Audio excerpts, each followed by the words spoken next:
Hey everybody, it's Lisa. Welcome back to my channel, and in today's video I am doing a reading wrap-up video. I don't do videos like this. For the new year, I made a goal for myself that I want to start doing more videos where I am actually sitting down and just talking about books. The reason I haven't done it in the past is because I feel like it's boring, me just sitting here and talking about books, but you guys keep asking for it, so I'm going to give it to you. I read 11 books in the month of January. And I'm very proud of myself. I usually go through a really big reading slump between January and April almost every single year, and I have not hit that reading slump feeling. And I think it's because of one of the book series that I actually started reading in January. I think it really helped me with that mindset that I've been having every single year. This morning I sat down and I did my January wrap-up spread in my reading journal. Here is a far away sneak peek of what it looks like. I did post pictures on my Instagram up close of what my spread looks like.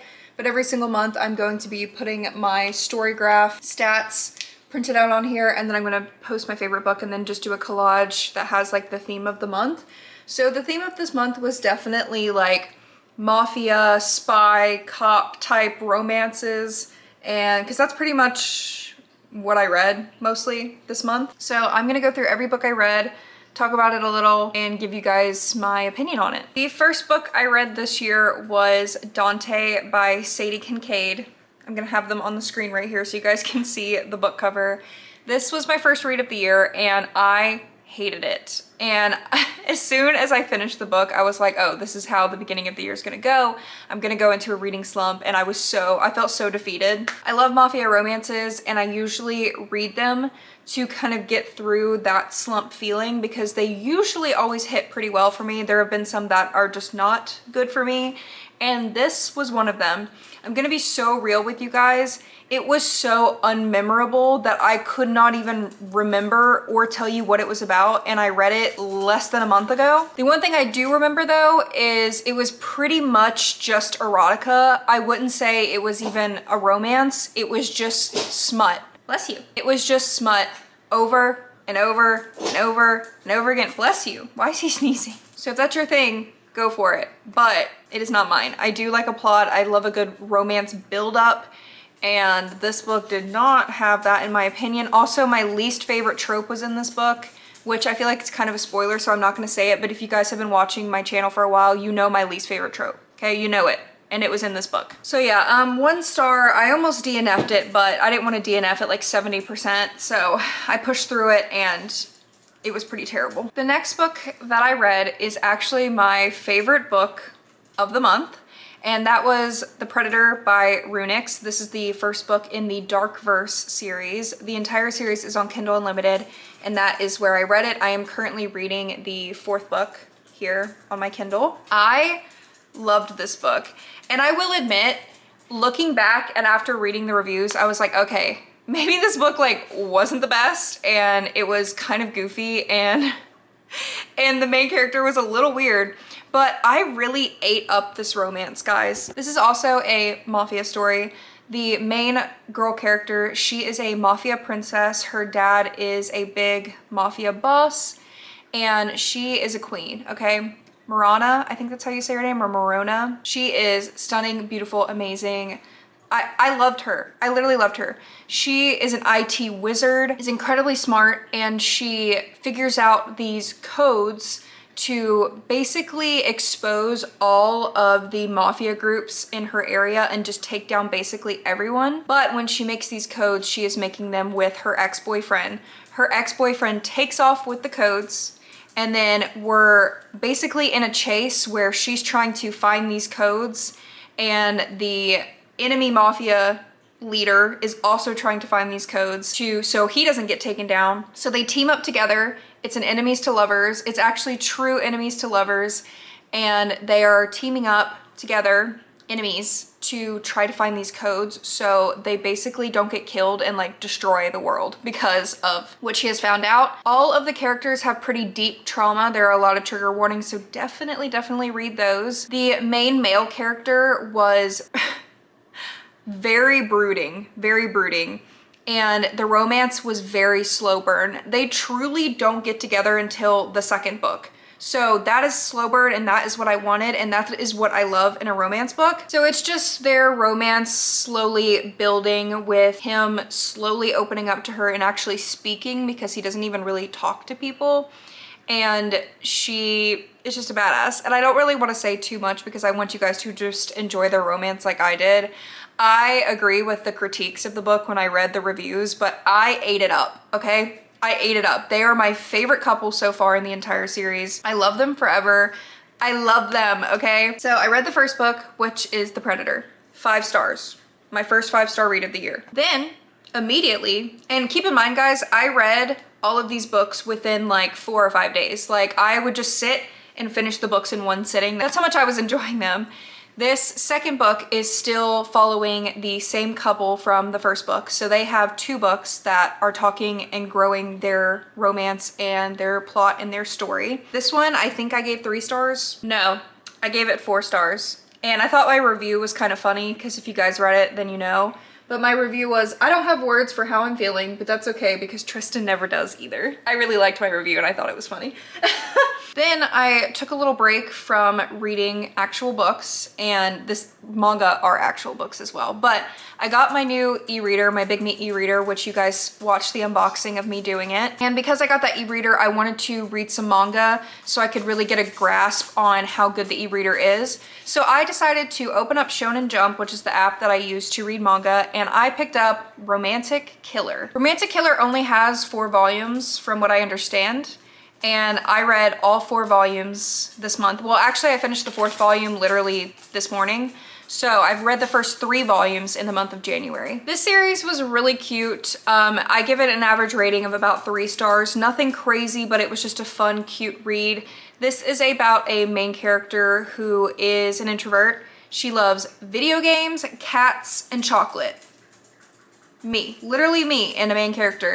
She was really funny and goofy, but basically, she is an introvert and she has barely any friends and she has no romantic interest in anybody.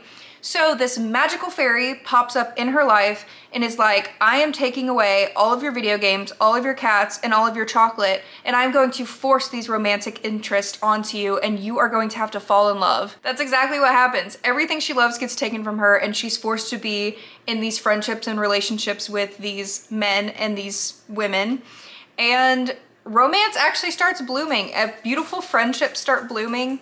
It's a very cute story, nothing crazy. Honestly, I don't like how many men were actually introduced because I just wanted her with the main male character who I really liked. There's also like a forced proximity in it because she does live with him for a little bit and they go to school together and it's really cute. So yeah, it was just a fun time. Average rating of 3 stars for the entire series. Then after I finished Romantic Killer, I started picking up the next book in the Darkverse series. So this is The Emperor. This is another couple who were in the first 2 books. So each book pretty much is a new couple each time, which I love when authors do this because we get basically a cinematic universe of all of these different characters that are in the books and you learn all of their lore. So this is about Dante and Amara, who are characters that you meet in the first and second book. And in the first and second book, you can kind of pick up that there is some type of tension between them, but you don't quite know what it is. And this third book goes deep, deep into their lore of their relationship. And it's a sad one. Heavy trigger warnings for this one. Amara goes through a lot of trauma. I think Amara is like a beautiful person and she went through literally so much, okay? She went through so much. And honestly, I don't like a lot of the things that Dante did with her and to her, but I understood it as well. I didn't love them as much just because their trope was like childhood friends to lovers, but it was like a slow burn romance within like, I don't know, a 30-year time period. Also, their age gap when they were younger was a little strange to me. And I also don't like how a lot of the romance was off page. I do not like romance books where the romantic buildup and all of the things that are happening are done off page and you have random time skips. I don't like that at all. I can't feel the growth between the characters because it's not even given to us. So I think I gave this one 3 stars. just because I didn't really enjoy that aspect of it. Now I'm reading the fourth one, which I actually am literally about to finish today. I only have 20 minutes left in the book, so that'll be in February's wrap-up video. But as I was reading all of these, I was listening to this audiobook whenever I needed to listen to audio. So when I'm journaling or cleaning or I'm at work and I need to listen to something, I will put on an audiobook. And the audiobook that I listened to this month was The Raven Boys. The Raven Boys by Maggie Stiefvater. This has been on my TBR since I was a wee child. It's been on my TBR for a very long time, and I honestly wish I would have read it as a child because I think I would have enjoyed it more. I know a lot of you guys were really hoping I would love this, but I unfortunately did not like it. I didn't care about the fantasy world, if I'm being honest. I found it boring.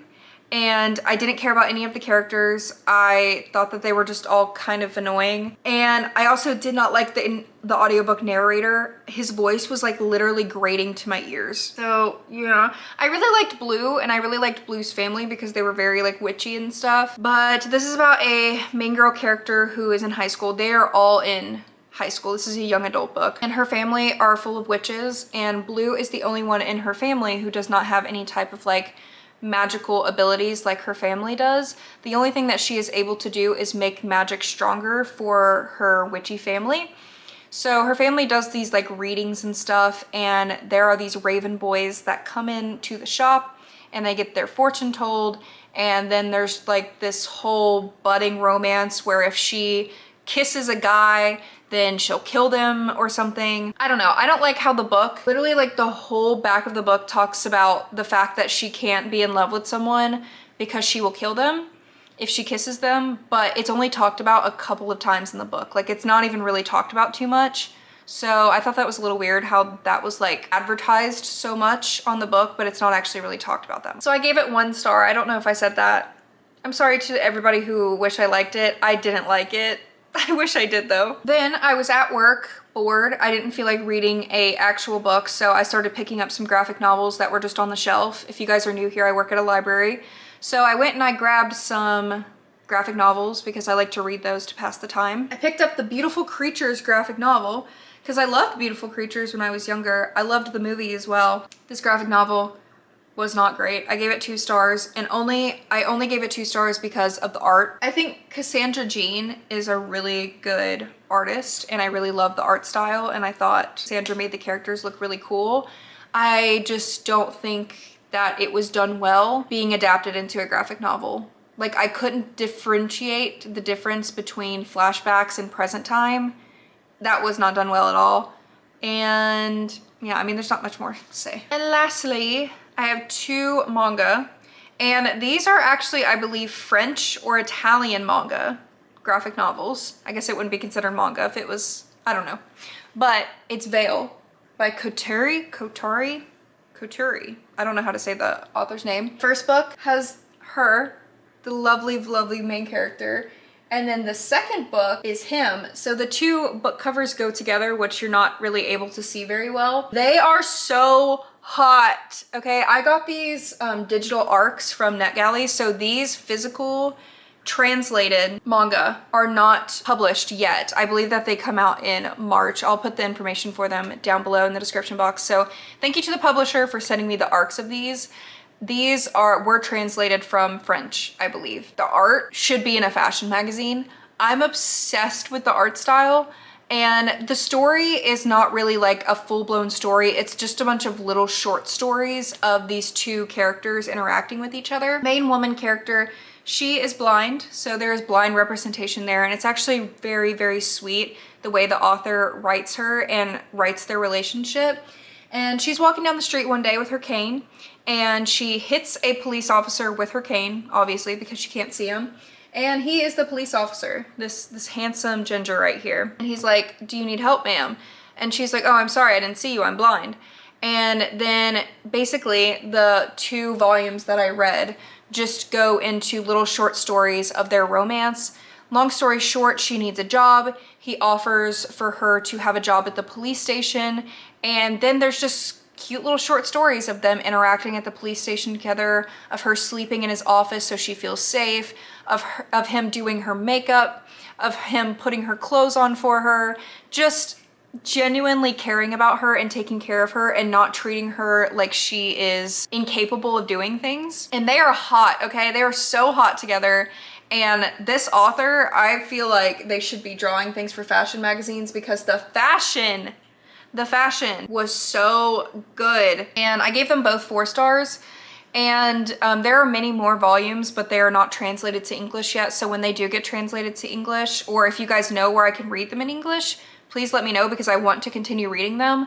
But unfortunately, they're just little short stories, so I don't feel like I'm really connecting to the characters, but I really like seeing their cute little romance and stuff, and I really like their little interactions in the little stories that we get, so I thought that they were very cute. So that was all of the books that I finished in January, and I've read 12 of them because I finished Romantic Killer Volume 4, and then I'm about to finish this one. So I've already read 13 books by February 2nd, which I'm really proud of myself. Let me know down below what your favorite or least favorite book was of January so I can start adding some books to my TBR. Let me know if you also liked this video. I don't know if it was boring or not. Thank you guys so much for watching, and I'll see you next time. Bye!